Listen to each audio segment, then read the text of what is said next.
Hello बच्चों, स्वागत है आप सभी का आपके अपने यूट्यूब चैनल आर्ट क्लास में। आशा करता हूँ कि आप सभी लोग स्वस्थ होंगे।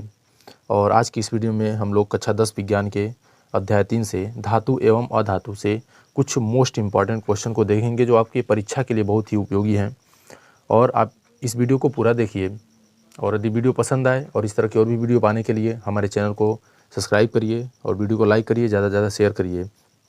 चलिए हम लोग बढ़ते हैं अपने पहले क्वेश्चन की तरफ। क्वेश्चन नंबर 1 दिया है कि धातुओं की प्रकृति होती है, यानी कि जो धातु होती हैं वो उनकी प्रकृति क्या होती है। तो बच्चों, जो धातु होती है वो आपकी विद्युत धनात्मक होती है। धातुओं की पहचान होती है कि वो धनात्मक होती हैं, और जो अधातु होती है वो विद्युत ऋणात्मक होती है। ठीक है, तो अधातु की पहचान होती है कि ये विद्युत ऋणात्मक होती हैं, और धातु की पहचान होती है कि ये हमारी धनात्मक होती हैं। इसके बाद अगला क्वेश्चन दिया है हमारा कि जो लोहा होता है, लोहे की परमाणु संख्या है। लोहे का जो प्रतीक है वो Fe है, जिसे हम लोग आयरन भी कहते हैं, और इसकी परमाणु संख्या होती है 26। तो इसका जो सही आंसर हो जाएगा हमारा ऑप्शन नंबर बी हो गया, 26 जो इसका सही आंसर हो गया। ठीक है, इसके बाद हम आगे बढ़ते हैं अपने अगले क्वेश्चन नंबर 3 की तरफ। क्वेश्चन नंबर 3 दिया है कि शुद्ध सोना को व्यक्त किया जाता है, मतलब जो शुद्ध सोना है उसको कैसे व्यक्त करते हैं हम लोग। ऑप्शन ए दिया है कि 22 कैरेट, ऑप्शन बी दिया है 24 कैरेट, ऑप्शन सी दिया है 20 कैरेट, और ऑप्शन डी दिया है 100 कैरेट। तो जो शुद्ध सोना होता है उसको हम लोग 24 कैरेट से दिखाते हैं, क्योंकि सोने की जो गुणवत्ता को हम लोग कैरेट में मापते हैं, और शुद्ध सोने की जो गुणवत्ता होती है वो 24 कैरेट होती है। भारत में जो सोना पाया जाता है ये 22 कैरेट तक का होता है। ठीक है, इसकी अधिकतम जो शुद्धता होती है वो 22 कैरेट होती है। अब इसके बाद हम आगे बढ़ते हैं अपने अगले क्वेश्चन नंबर 4 की तरफ। और क्वेश्चन नंबर 4 में लिखा है कि स्टेनलेस स्टील मिश्र धातु है। मतलब जो स्टेनलेस स्टील होती है, चाहे जो स्टील है हमारी, वो मिश्र धातु, यानी कि किसकी मिश्र धातु है, ये चीज़ यहाँ पे हम लोगों को बतानी है। तो ऑप्शन नंबर ए दिया है लोहे का, ऑप्शन नंबर बी दिया है हमारा तांबा, ऑप्शन नंबर सी दिया है टीन, और ऑप्शन नंबर डी दिया है एल्युमिनियम। तो इसका जो आंसर होगा लोहा होगा। स्टेनलेस स्टील जो होता है मिश्र धातु का, जो स्टील होता है वो लोहे का मिश्र धातु होता है। ठीक है, अपने अगले क्वेश्चन नंबर 5 की तरफ, कि निम्नलिखित में किसे चाकू से काटा जा सकता है, यानी कि इसमें से कौन सा ऐसा तत्व है या यौगिक है जिन्हें हम लोग चाकू से काट सकते हैं। ऑप्शन नंबर ए दिया है कि लिथियम है, ऑप्शन नंबर बी दिया है कैल्शियम, ऑप्शन नंबर सी दिया है आयरन, और ऑप्शन नंबर डी दिया है कॉपर। तो बच्चों, जो लिथियम होता है इसे हम लोग चाकू से बड़े आराम से काट सकते हैं, बाकी ये सब जो हमारे हार्ड होते हैं। ठीक, इसके बाद हम आगे बढ़ते हैं क्वेश्चन नंबर 6 की तरफ। और क्वेश्चन नंबर 6 दिया गया है कि कौन सी धातु कमरे के ताप पर द्रव अवस्था में रहती है। तो द्रव अवस्था में बोला है। तो वैसे तो बच्चों सभी जो धातु होती है वो ठोस होती है, सामान्यतः सभी धातुएं ठोस होती हैं, लेकिन एक धातु ऐसी है जो हमारे कमरे के ताप पर भी द्रव अवस्था में होती है, तो वो है पारा। पारा जो हमारा एक धातु है, और ये कमरे के ताप पे ठोस अवस्था में होता है। तो 6 का ए हमारा सही आंसर हो जाएगा। इसके बाद हम बढ़ते हैं क्वेश्चन नंबर 7 की तरफ। क्वेश्चन नंबर 7 दिया है कि सीसा और टीन की मिश्र धातु को क्या कहते हैं, यानी कि जो सीसा और टीन की जो मिश्र धातु होती है उसे हम लोग किस नाम से जानते हैं। तो इसका जो सही आंसर हो जाएगा वो हमारा ए हो जाएगा। तो बच्चों, हम जान लेते हैं पहले कि मिश्र धातु क्या होता है, क्योंकि मिश्र धातु से हर साल एक क्वेश्चन पूछा ही जाता है आपके एग्जाम में, और इसे आप लोग ध्यान से पढ़िएगा, ये आपके एग्जाम के लिए बहुत इंपॉर्टेंट है। मिश्र धातु का अर्थ होता है कि दो या दो से अधिक धातुओं को एक निश्चित अनुपात में मिलाने पर मिश्र धातु का निर्माण होता है। यानी कि जब हम दो या दो से अधिक धातु को किसी निश्चित अनुपात में मिलाते हैं, उनका एक समांगी मिश्रण बनाते हैं, तो वहाँ पे जो नया चीज़ बनता है उसे हम लोग मिश्र धातु कहते हैं। ठीक है, और एग्जाम्पल के तौर पे यदि हम ले लेते हैं तो इसमें से आपके क्वेश्चन जरूर पूछे जाएंगे आपके एग्जाम में। तो पहला जो है स्टील, जिसके बारे में हम लोगों ने देखा है पीछे क्वेश्चन में। तो स्टील का जो निर्माण होता है लोहा, क्रोमियम और कार्बन, यानी कि आयरन, क्रोमियम और कार्बन, इसके मिश्रण से स्टील का निर्माण हो जाता है। फिर इसी तरह से अमलगम जो मिश्र धातु है इसका निर्माण होता है पारद प्लस अन्य धातु। पारद को हम लोग इसे पारा भी बोलेंगे आप, ठीक है ना, पारा भी बोला जाता है, जिसे मरकरी भी कहते हैं, Hg से दिखाते हैं। और इसमें कोई अगर अन्य धातु हम मिला देते हैं, लोहा मिला दें, कॉपर मिला दें, तो फिर हमारा अमलगम का निर्माण हो जाता है। ठीक है, उसके बाद हमारा है पीतल। तो जो पीतल होता है इसका निर्माण होता है कॉपर और जिंक के मिश्रण से। कॉपर और जिंक को जब हम मिलाएंगे एक निश्चित अनुपात में, तो यहाँ पे हमारा पीतल का निर्माण होता है। फिर अगली जो मिश्र धातु है कांसा है। कांसा का निर्माण होता है कॉपर और टीन के मिश्रण से। कॉपर और टीन का सूत्र होता है Sn। इनको जब हम एक दूसरे से मिलाएंगे तो जो हमारी मिश्र धातु बनेगी उसे हम लोग कांसा कहते हैं। इसके बाद होता है सोल्डर। तो सोल्डर जो होता है लेड और टीन, लेड जिसे हम लोग सीसा भी बोलते हैं, ठीक है, सीसा और टीन जिसका सूत्र Pb होता है, और फिर इसमें Sn को मिलाते हैं तो जो हमारा मिश्र धातु बनता है उसे हम लोग सोल्डर कहते हैं, जिसका उपयोग हम लोग सोल्डिंग में करते हैं। तो बच्चों इसके बाद हमारा क्वेश्चन नंबर 7 है कि सीसा और टीन को मिश्र धातु को क्या कहा जाता है। मतलब जो सीसा और टीन की मिश्र धातु होती है उसे हम लोग क्या कहते हैं। तो अभी मैंने बताया है आपको कि जो सीसा है और टीन है इसकी मिश्र धातु को हम लोग सोल्डर कहते हैं। तो 7 का ए आंसर हमारा सही हो जाएगा। ठीक है, इसके बाद हमारा क्वेश्चन नंबर 8 है कि तांबा और जिंक की मिश्र धातु को कहा जाता है। यानी कि जो तांबा होता है और आपका जिंक होता है इसकी मिश्र धातु को हम लोग क्या कहते हैं। तो ऑप्शन नंबर ए दिया है पीतल, ऑप्शन नंबर बी दिया है कांसा, ऑप्शन नंबर सी दिया है टांका और ऑप्शन नंबर डी दिया है स्टील। तो बच्चों जो तांबा होता है, तांबा यानी कि कांपर Cu, ठीक है, और जिंक यानी कि Zn जिंक, इनके मिश्रण से जो हमारी धातु बनती है उसे हम लोग पीतल कहते हैं। तो 8 का जो है ऑप्शन नंबर ए हमारा सही होगा। इसके बाद हमारा क्वेश्चन नंबर 9 है कि निम्नलिखित में कौन सबसे अधिक अभिक्रियाशील धातु है। यानी कि इसमें से बताना है कि किसकी अभिक्रियाशीलता सबसे ज़्यादा है। ऑप्शन नंबर ए दिया है मैग्नीशियम, ऑप्शन नंबर बी दिया है कैल्शियम, ऑप्शन नंबर सी दिया है सोडियम और ऑप्शन नंबर डी दिया है पोटेशियम। तो इन सब में जो सबसे अधिक अभिक्रियाशील धातु है वो हमारा पोटेशियम होता है। यानी कि 9 का जो है डी हमारा सही आंसर हो जाएगा। इसके बाद हमारा क्वेश्चन नंबर 10 है कि धातुओं के पतले तार खींचे जाने के गुण को क्या कहते हैं। मतलब धातुओं के अंदर एक गुण होता है कि उसको पतला तार बनाया जा सकता है, उनका बहुत ही पतला तार बनाया जा सकता है। इस गुण को हम क्या कहते हैं। तो इस गुण को बच्चों हम लोग तन्यता कहते हैं। धातुओं में तन्यता के कारण ही इनको पतले तार के रूप में खींचा जा सकता है। सबसे अधिक अगर तन्य धातु पूछता है तो वो हमारा सोना होता है। सोना जो है सबसे ज़्यादा तन्य धातु होता है। ठीक, इसके बाद हम आगे बढ़ते हैं क्वेश्चन नंबर 11 की तरफ। 11 नंबर क्वेश्चन दिया है कि आयरन तथा भाप की लंबे समय तक अभिक्रिया से आयरन को निम्नलिखित में से कौन सा ऑक्साइड प्राप्त होता है। यानी कि आयरन को जब हम लोग भाप के साथ बहुत ही लंबे समय तक रखते हैं तो आयरन के किस ऑक्साइड का निर्माण होता है। तो ऑप्शन नंबर ए दिया कि FeO, ऑप्शन नंबर बी दिया है Fe2O3 और ऑप्शन नंबर सी दिया है Fe3O4 और ऑप्शन नंबर डी आपका Fe2O3 और Fe3O4 दोनों का निर्माण होता है। ठीक, तो इसका जो सही आंसर हो जाएगा वो हमारा ऑप्शन नंबर सी हो जाएगा कि जब हम लोग आयरन को अधिक समय तक भाप के साथ रखते हैं तो हमारा Fe3O4 का निर्माण होता है, जिसे हम लोग आयरन ऑक्साइड भी कहते हैं। ठीक, अब इसके बाद हम आगे बढ़ते हैं क्वेश्चन नंबर 12 की तरफ। क्वेश्चन नंबर 12 दिया है कि एक्वा रेजिया का संयोजन है। तो एक्वा रेजिया होता क्या है बच्चों। तो एक्वा रेजिया में HCl अम्ल होता है और HNO3 अम्ल होता है। इन दोनों को एक निश्चित अनुपात में मिलाते हैं और एक मिश्रण बनाते हैं। और इस मिश्रण की सहायता से हम लोग क्या करते हैं कि धातुओं जैसे सोना चांदी हो गया इनको साफ़ करने में इसका यूज किया जाता है। तो इसका ऑप्शन दिया है कि इनका जो संयोजन होता है वो संयोजन का कौन सा सही आंसर इसका होगा इसमें से। ठीक, तो पहला दिया है हमारा कि तनु HCl और सांद्र HNO3 और इनका रेशियो होना चाहिए 3:1 के रेशियो में ये है। ठीक, दूसरा दिया है कि सांद्र HCl और सांद्र HNO3 और ये भी 3:1 के रेशियो में। ठीक, ऑप्शन नंबर सी दिया है कि सांद्र HCl और तनु HNO3 हो। यानी कि HCl हमारा सांद्र हो और HNO3 तनु हो और ये 3:1 के रेशियो में हो। और ऑप्शन नंबर डी क्या दिया है। ऑप्शन नंबर डी दिया है कि तनु HCl हो और तनु HNO3 है और ये 3:1 के अनुपात में मिले हो। ठीक, तो आपका जो 12 है उसका आंसर बी हो जाएगा। एक्वा रेजिया के मिश्रण में सांद्र HCl और सांद्र HNO3 ये दोनों 3:1 में मिले होते हैं और उसके बाद जो है हमारा एक्वा रेजिया का निर्माण करते हैं। दोनों ही सांद्र होते हैं, HCl भी सांद्र होगा और HNO3 भी सांद्र होगा और 3:1 के अनुपात में मिले होंगे। ठीक, अब बढ़ेंगे हम लोग अगले क्वेश्चन नंबर 13 की तरफ। तो बच्चों क्वेश्चन नंबर 13 है कि निम्नलिखित में से कौन से आयनिक यौगिक नहीं है। यानी कि इसमें से बताना है कि कौन सा आयनिक यौगिक नहीं है, यानी जिसको पानी में घोलने पे आसानी से आयन का निर्माण नहीं करेगा उसे हम लोग आयनिक यौगिक नहीं बोलेंगे।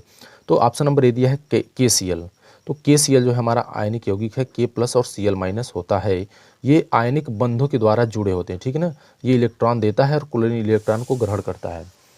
इसी तरह से अगर HCl की बात करें तो HCl को हम लोग H+ और Cl- तो लिख सकते हैं, लेकिन इनके बीच जो बंध बनता है वो आयनिक आबंध नहीं होता है, इनके बीच सहसंयोजी आबंध होता है। इस तरह का आबंध बनता है, तीर के निशान वाला आबंध इसमें नहीं होता है और यहाँ पे आयनिक आबंध होता है। K एक इलेक्ट्रॉन क्लोरीन को देता है तो इसलिए धनायन और ये ऋणायन बनाता है। फिर इसी तरह से हमारा CCl4 में भी आयनिक आबंध नहीं होता है। कार्बन के चारों ओर जो क्लोरीन है वो यहाँ पे एक सहसंयोजी आबंध का निर्माण करता है। NaCl में आयनिक आबंध बनता है क्योंकि Na जो है क्लोरीन को एक इलेक्ट्रॉन देता है इसलिए धनायन बनाता है, क्लोरीन पे ऋणायन हो जाता है। तो ये दोनों तो आयनिक आबंध हैं क्योंकि यहाँ पे इन दोनों में आयनिक आबंध होता है क्योंकि यहाँ पे इलेक्ट्रॉन दिया और लिया जाता है, लेकिन इन दोनों के मध्य हमारा सहसंयोजी आबंध होता है। तो आयनिक यौगिक नहीं पूछा है, तो इसका मतलब है कि आप दूसरा और तीसरा हमारा आयनिक यौगिक नहीं है। तो ये किस ऑप्शन में है? तो ऑप्शन नंबर बी हमारा सही हो जाएगा। HCl और CCl4 आयनिक यौगिक नहीं है। ठीक, अब इसके बाद हम आगे बढ़ते हैं क्वेश्चन नंबर 14 की तरफ कि निम्नलिखित में से कौन सी धातुएं प्रकृति में प्राकृतिक अवस्था में पाई जाती हैं। मतलब कौन सी धातु इसमें से है जो प्रकृति में प्राकृतिक अवस्था में, यानी कि एक तरह से ऐसे कह सकते हैं कि उसमें कोई भी अशुद्धि नहीं होती है, उनमें अशुद्धि की मात्राएं कम होती हैं, हम उनको डायरेक्ट यूज में ले सकते हैं बिना उसके शोधन किए। ऐसी कौन सी धातु हैं जो प्रकृति में पाई जाती हैं। ठीक, ऑप्शन नंबर दिया है कॉपर, ऑप्शन नंबर बी दिया है एयू जिसे हम लोग गोल्ड कहते हैं, सोना। ठीक है, ऑप्शन नंबर 3 दिया है जिंक और ऑप्शन नंबर 4 दिया है एजी, और उसके बाद इनका ऑप्शन दिया है ABC करके। और एजी जो होता है इसे हम लोग सिल्वर भी बोलते हैं, सिल्वर चांदी जिसे बोला जाता है एजी को। तो जो आपका ऑप्शन नंबर 14 क्वेश्चन नंबर 14 है, 14 का सी ऑप्शन सही हो जाएगा। तो सी में क्या दिया है? दूसरा और चौथा। तो दूसरा और चौथा का मतलब होगा कि गोल्ड और सिल्वर ये जो है प्राकृतिक में प्रकृत अवस्था में मुक्त अवस्था में पाई जाती हैं। तो मुक्त अवस्था में पाई जाने वाली कुछ धातुएं हमारे पास हैं, जैसे गोल्ड हो गया, एजी हो गया, सिल्वर, प्लेटिनम हो गया, कॉपर हो गया। ये सब जो है प्रकृति में मुक्त अवस्था में पाई जाती हैं, ये संयुक्त अवस्था में नहीं होती हैं। ठीक, इसके बाद हम आगे बढ़ते हैं क्वेश्चन नंबर 15 की तरफ। तो क्वेश्चन नंबर 15 दिया है कि एक मिश्र धातु है, यानी कि जो मिश्र धातु होता है उसे हम लोग क्या कहते हैं? एक तत्व कह सकते हैं, एक यौगिक कहेंगे, एक समांगी मिश्रण कहेंगे, एक विसमांगी मिश्रण कहेंगे। तो बताया हमने कि जो मिश्र धातु होते हैं उसमें 2 या 2 से अधिक तत्वों को एक निश्चित अनुपात में मिलाया जाता है। तो जो निश्चित अनुपात में मिश्रण बनता है उसे हम लोग समांगी मिश्रण कहते हैं। तो 15 का ऑप्शन नंबर सी हो जाएगा कि एक समांगी मिश्रण को हम लोग मिश्र धातु कहते हैं। ठीक, अब इसके बाद हमारा क्वेश्चन नंबर 16 दिया गया है। क्या है क्वेश्चन नंबर 16 को देखते हैं हम लोग कि निम्नलिखित में से कौन सी धातु पानी के साथ प्रतिक्रिया नहीं करती है। यानी कि इसमें से कौन सी ऐसी धातु है जो सामान्यतः पानी से अभिक्रिया नहीं करती है, पानी से प्रतिक्रिया नहीं करती है। तो आपको जानकारी के लिए बता दें कि जो लेड होता है, सीसा, पीबी, इसके अलावा कॉपर, इसके अलावा एजी और एयू जो गोल्ड है, ये आपके चारों धातुएं जो है पानी के साथ अभिक्रिया नहीं करती हैं, किसी भी तरह की प्रतिक्रिया नहीं देती हैं। तो इसमें कौन सा इसमें से मिल रहा है? तो ये हमारा देखिए लेड यहाँ पे दिया सीसा, 16 का ऑप्शन नंबर सी सही हो जाएगा कि सामान्य ताप पे ये लोग पानी से प्रतिक्रिया नहीं देते हैं। ठीक, अब इसके बाद हम लोग बढ़ते हैं क्वेश्चन नंबर 17 की तरफ कि पतली चादरों में पीटे जाने वाले धातुओं की क्षमता को जाना जाता है। यानी कि धातुओं की एक विशेषता होती है ना कि उसको पीटते जाइए तो पतली से पतली चादर बना देंगे। तो इस विशेषता को हम लोग, इस क्षमता को क्या कहते हैं? तो इस क्षमता को हम लोग कहते हैं आघातवर्धनीयता। आघातवर्धनीयता यानी कि 17 का ऑप्शन नंबर बी हमारा सही हो जाएगा, आघातवर्धनीयता। ठीक, इसके बाद हम आगे बढ़ते हैं क्वेश्चन नंबर 18 की तरफ कि पृथ्वी पर सर्वाधिक प्रचुर मात्रा में तत्व है। यानी कि पृथ्वी पर जो सर्वाधिक प्रचुर मात्रा में तत्व है वो कौन सा है? तो इसका ऑप्शन दिया, ऑप्शन नंबर दिया लोहा, option number B oxygen, option number C silicon और ऑप्शन नंबर डी एल्युमिनियम। तो बच्चों जो ऑक्सीजन है हमारा वो पृथ्वी पर सबसे ज़्यादा मात्रा में पाया जाता है और ये लगभग 47% उपस्थित है अगर तत्वों की बात करें, सभी तत्वों में। ठीक है, उसके बाद सिलिकॉन होता है और सिलिकॉन दूसरे नंबर पे आता है। ये जो है लगभग 28%, पृथ्वी के द्रव्यमान का लगभग 28% सिलिकॉन है, 28% सिलिकॉन है और 47% आपका ऑक्सीजन है। ठीक, इसके बाद हम आगे बढ़ेंगे क्वेश्चन नंबर 19 की तरफ। तो बच्चों क्वेश्चन नंबर 19 दिया है कि निम्नलिखित में से कौन सी मिश्र धातु में टीन एक घटक के रूप में है। यानी कि टीन के मिलाने से वो मिश्र धातु का निर्माण होता है। तो ऑप्शन नंबर दिया कि स्टेनलेस स्टील, तो ये तो खुद मिश्र धातु है, तो ये भी नहीं हो सकता है, स्टील भी नहीं हो सकता है, ग्रेफाइट भी नहीं हो सकता है। ठीक, कार्बन होता तो कुछ सोचा जाता। पीतल, पीतल में जो होता है हमारा, पीतल क्या है? तो पीतल में हम कॉपर और टीन को मिलाते हैं। ठीक, कॉपर और टीन को मिलाने से पीतल का निर्माण होता है। तो इसका मतलब ऑप्शन नंबर बी पीतल सही हो जाएगा। पीतल में टीन मिलाया जाता है कॉपर के साथ, तब इसका निर्माण होता है, यानी कि टीन इसमें घटक के रूप में यूज होता है। ठीक, इसके बाद क्वेश्चन नंबर 20 पे आते हैं कि निम्नलिखित में से कौन सा तत्व धात्विक है, यानी कि इसमें से कौन धातु है। तो ये हमारा दिया फास्फोरस, दूसरा दिया है हीलियम, तीसरा दिया है लिथियम और चौथा दिया है सल्फर। तो ये सभी आपकी गैसें हैं और आपको पता होगा कि जो धातु है वो गैस नहीं है, तो लिथियम हमारा सही हो जाएगा। 20 का ऑप्शन नंबर ए सही हो जाएगा।